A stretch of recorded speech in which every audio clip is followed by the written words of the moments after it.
Alrighty, today's Thursday. We've got, let me think, 5 days until the election.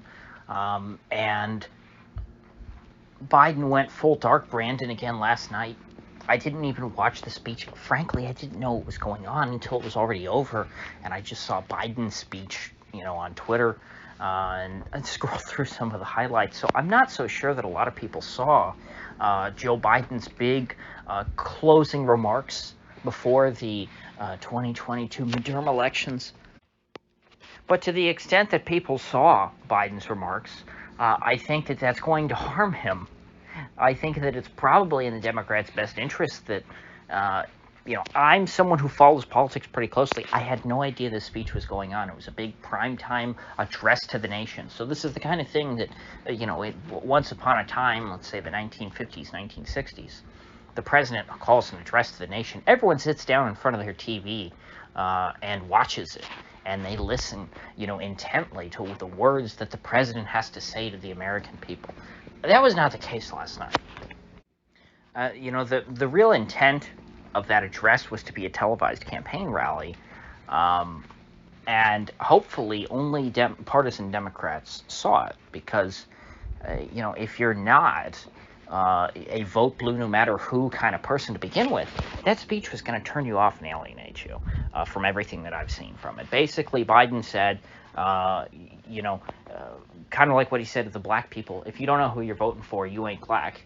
He said, if you don't vote blue no matter who, you ain't American, because it will be the end of our democracy if the Republicans, if Kevin McCarthy and Mitch McConnell take back the House and the Senate, it's going to be the end of our democracy, guys. For some reason, Biden's people, Ron Klain, whoever else, think that it is working to double down on this idea. If Barack Obama has kind of, been stepping into this territory, they had to wheel out poor old Obama to campaign because the sitting president is that unpopular, and the sitting vice president is even more unpopular. So they had to bring back an old retread.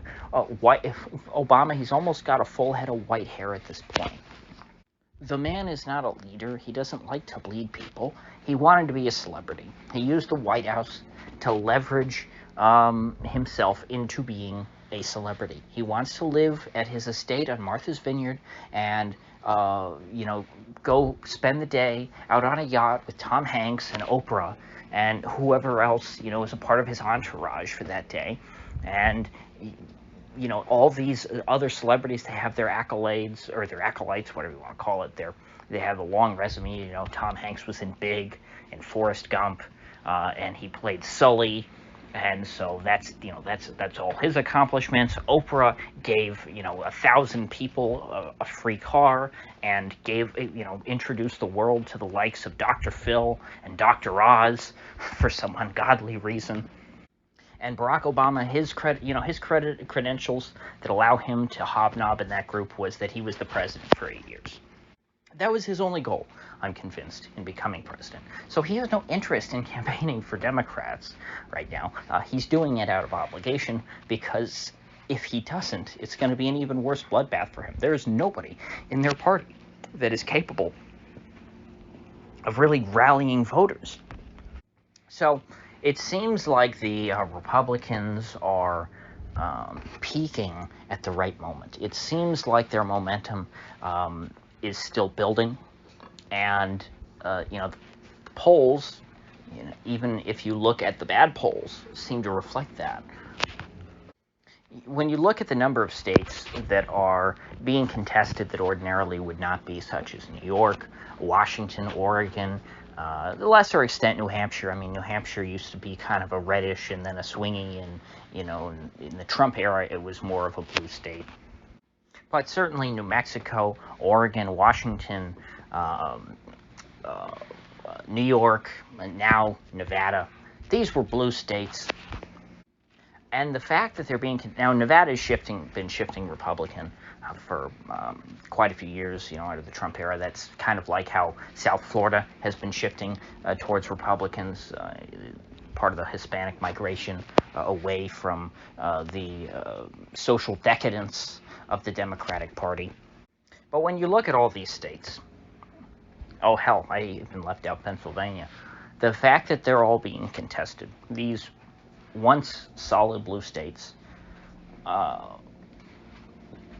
they won't all flip Republican. I highly doubt that. And we're talking about different kinds of races also in each one of them. Some of these are governor's races, some of them are Senate races. Some of these states have both, such as Nevada and Pennsylvania.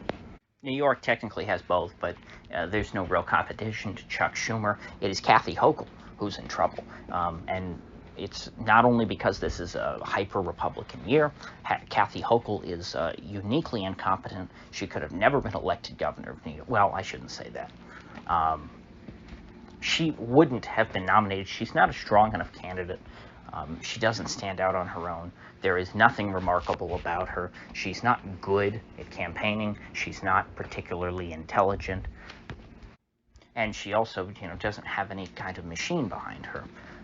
So that her incredible weakness combined with the strength of the Republicans in this cycle, and of course the skill and prowess of one Lee Zeldin, who has been able to thread the needle, I think, quite well, while appealing to a more moderate audience in New York, while not alienating his conservative base, which, if you remember, I mean, back in the day, Lee Zeldin was a Tea Party Republican. He was supposed to be on the right of the Republican Party, and he hasn't abandoned any of that, to my knowledge. It's not like he's out there denouncing Trump like this idiot in Colorado who's going to lose bigly.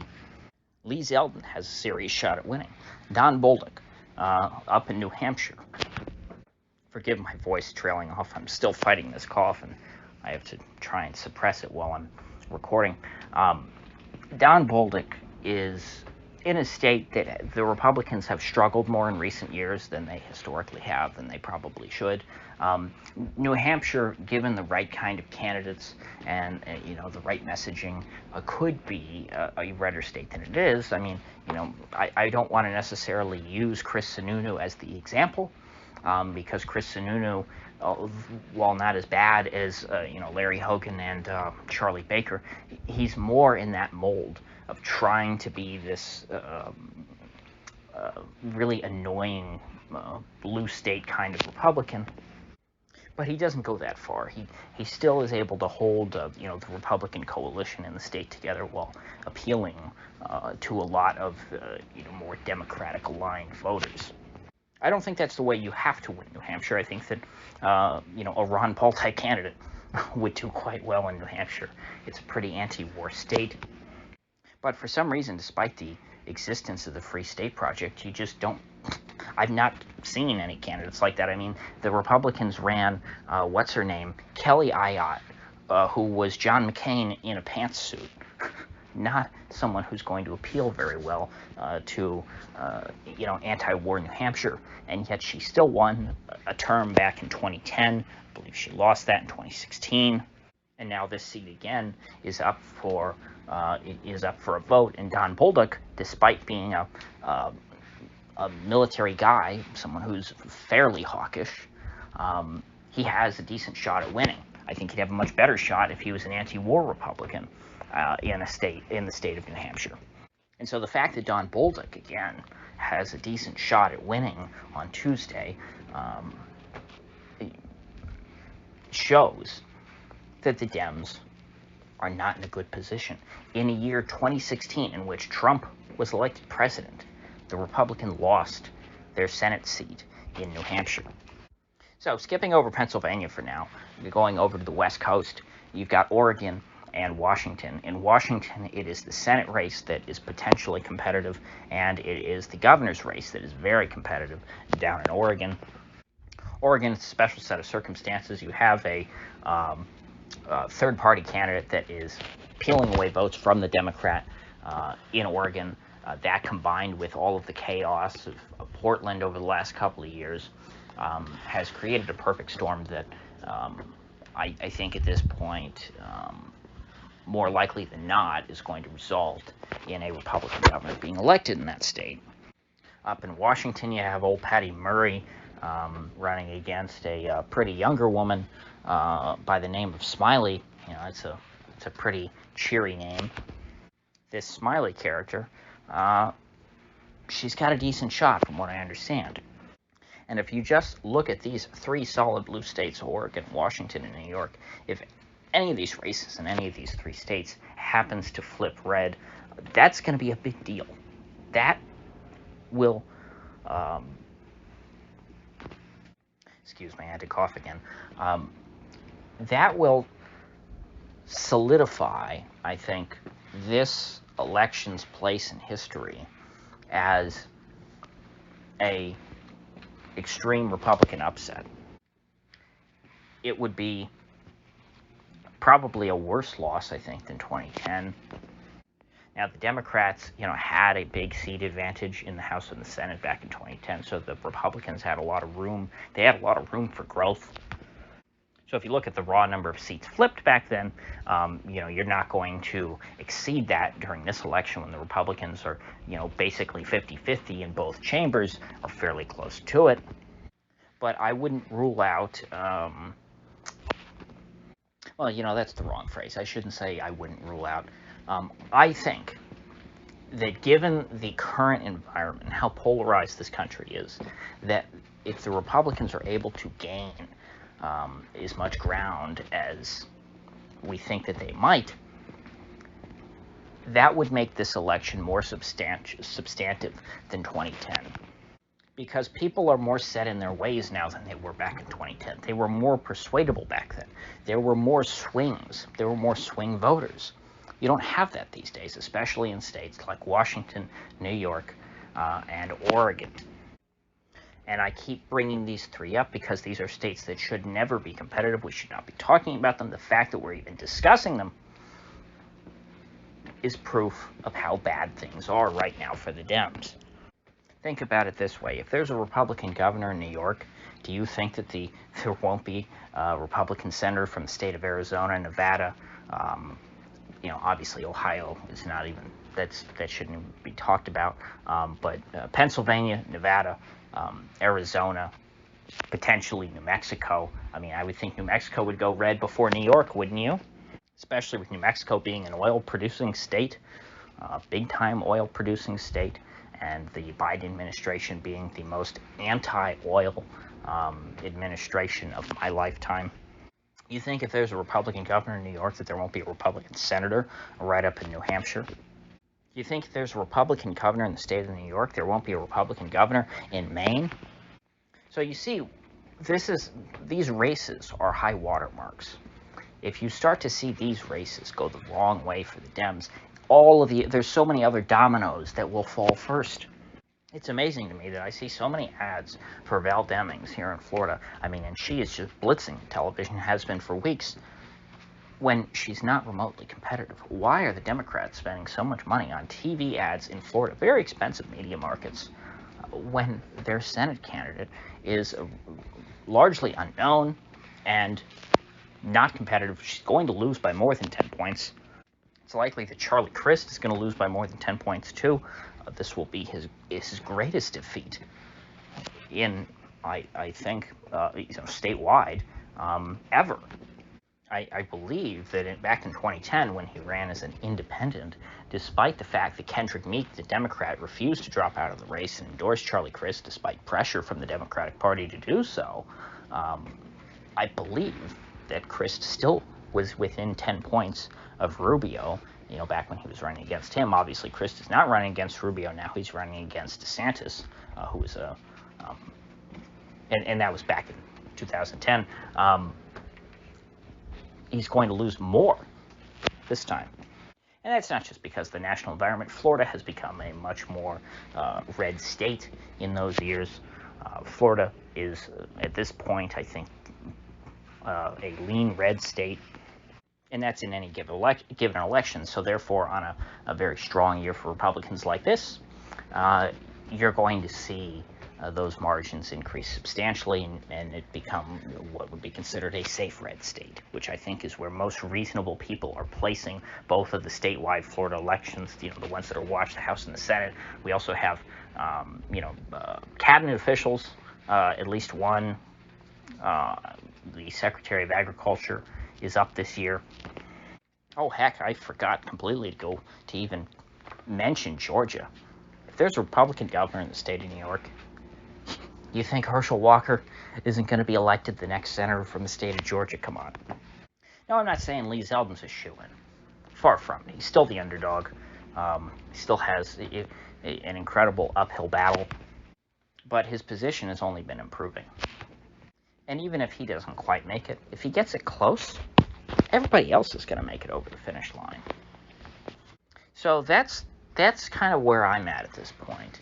I still don't really know about, Mastriano in Pennsylvania. I think that that's an anomaly because the Republicans have gone out of their way to sabotage his campaign and starve him of money, and then he himself, wouldn't agree to the terms of a debate with Shapiro, so he has even less visibility. I think that just Mastriano has a relative unknown. People don't know that he's campaigning. They don't know who's running for governor of Pennsylvania.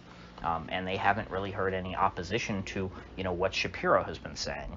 There hasn't been ads really against Shapiro. In fact, other Republicans are running ads in favor of Josh Shapiro. If you look at Karl Rove, the architect of losing the popular vote for George W. Bush. So I do think that it is a potential that New York has a Republican governor, Pennsylvania doesn't, because of the particulars of each of those races, because Kathy Hochul is so uniquely unpopular, and Zeldin is running a uniquely competent campaign. You have Mastriano, who is not running a good campaign, which is not entirely his fault, and then the absolute money bomb that's been deployed by the Shapiro campaign. And so because of those two factors in each of those states, I think it's possible that we see red New York and blue Pennsylvania at the gubernatorial level. Now, is that likely? No, but it is a possible scenario. But House and Senate races are different. I mean, Senate and governor's races are different. That's why we could see Zeldin elected in the state of New York, and Chuck Schumer still win in a landslide, which he will. Schumer is not in danger. So the Zeldin-Schumer voter, the person who votes for Lee Zeldin for governor and then Chuck Schumer to be their senator, those people exist, and they're going to vote.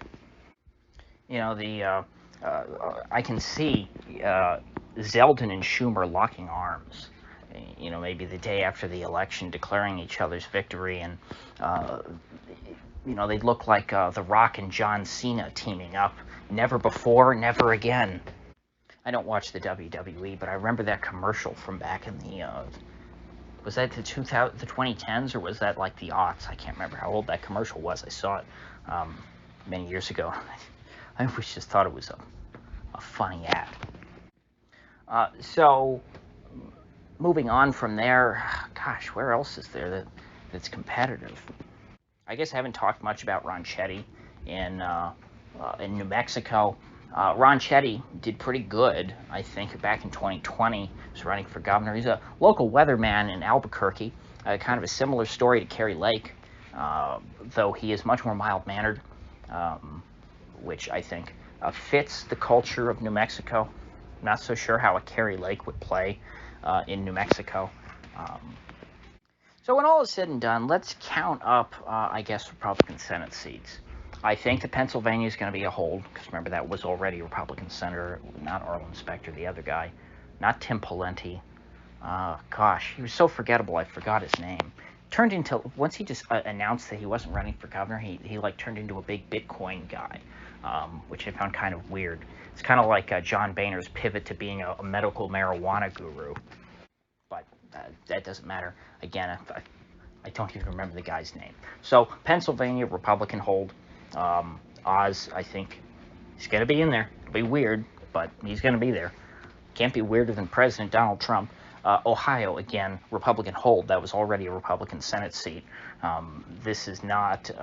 This is for Rob Portman's seat, not the Democrat. He has a weird name, like a woman's name. I can't remember. Forgive me, I'm blanking on a lot these days. What are the other competitive races? Georgia, I think, will be a flip at this point. I think in this environment, I don't see Herschel Walker losing. His scandals are out of the news, and he's got a lot. I think he has a lot of goodwill still built up from the public in Georgia. So, excuse me, I'm not even going to edit that out. Sorry, headphone users, if that bothers you. So Georgia's going to be a Republican flip. Arizona, I think, is going to be a Republican flip. Nevada is going to be a Republican flip. I believe that'll put them at 53 right there. I didn't mention North Carolina, but obviously that one's going to be a Republican hold. That's not going anywhere, just like Florida. Florida and North Carolina have more in common than I think a lot of people realize. So at this point, the questions come down to Washington in the Senate, Washington and New Hampshire. And New Hampshire New Hampshire will go before Washington, I think. Although I've certainly been wrong in the past.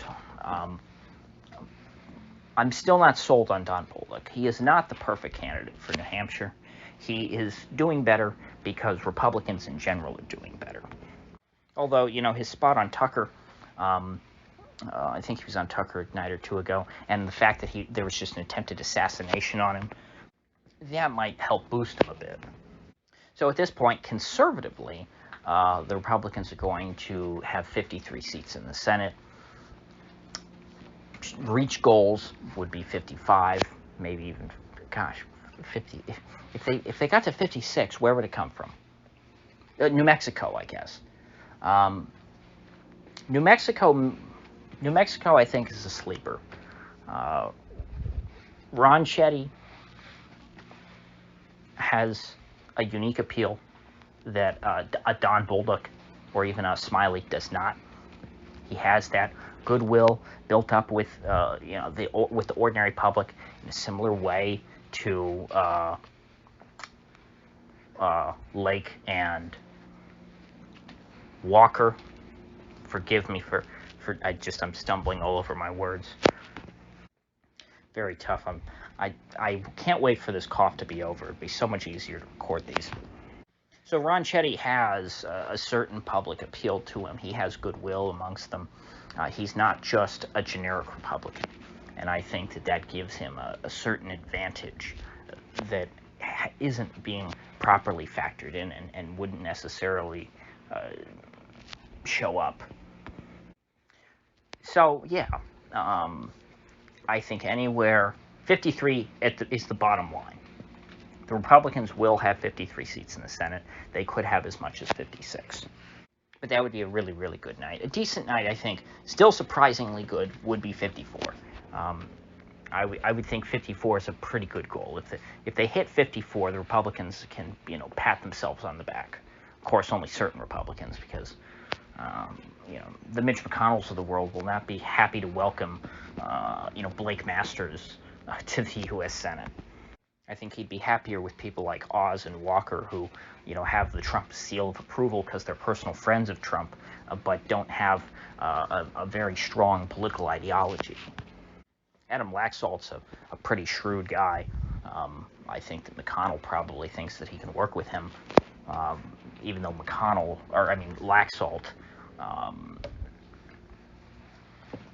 I think that he has some decent ideological foundations.